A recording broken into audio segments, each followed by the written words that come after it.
Hello there, my name is John and I am a nobody. The name to remember for this week is George Porter, or George Porter Jr. He is, or was, the bass player for the Meters, which are surely the funkiest, or one of the funkiest bands ever to grace the universe. In my first band, we used to play a Meters song called People Say.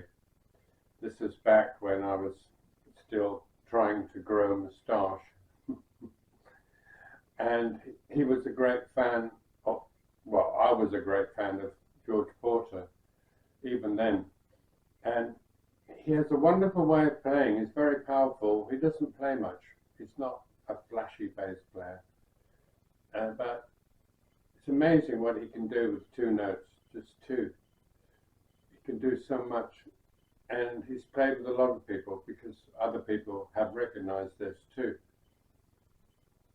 So one day I was teaching bass at the time, and because I was teaching, I had, if I had to wait for somebody, there were magazines, music magazines that I could read.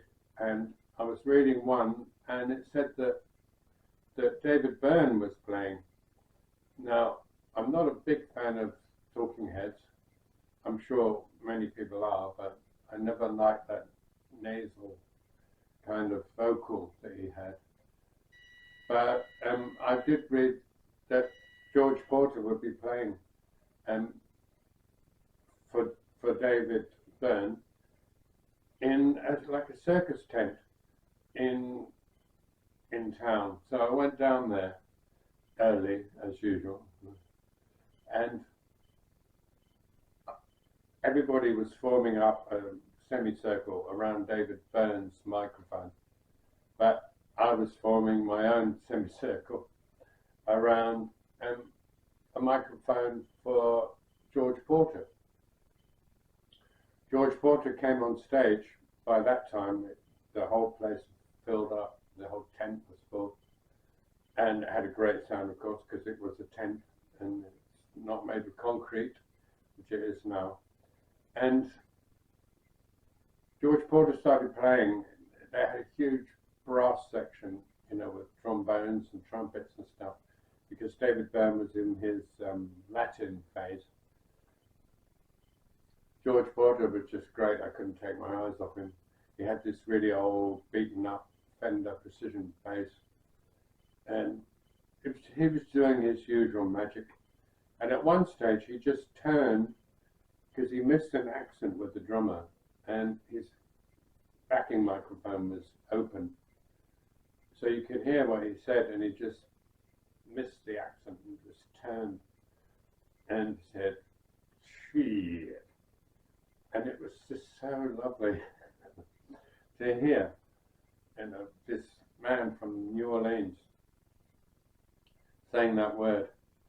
After a while, because I was right at the front, I could tell that he was getting annoyed at this young German guy, who he probably thought I was, standing at the front of the stage, just staring at everything he was doing, thinking maybe, oh yeah, he's thinking he could do that too.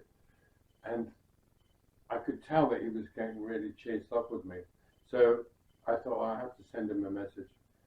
So I went like that.